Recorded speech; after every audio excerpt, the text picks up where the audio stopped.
عدد تذكاري ونادر جدا من مجلة أيام مصرية عن العرب، وعلى الغلاف بتاعه صورة نادرة جدا للملك فاروق وهو لابس العال العربي.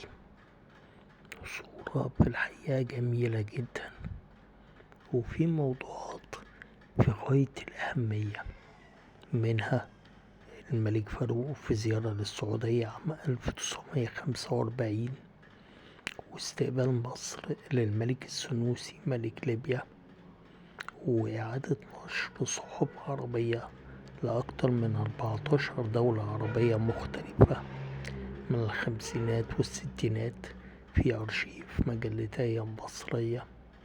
في الحقيقة عدد تذكاري بكل المقاييس ينتمي لمرحلة أيام عربية.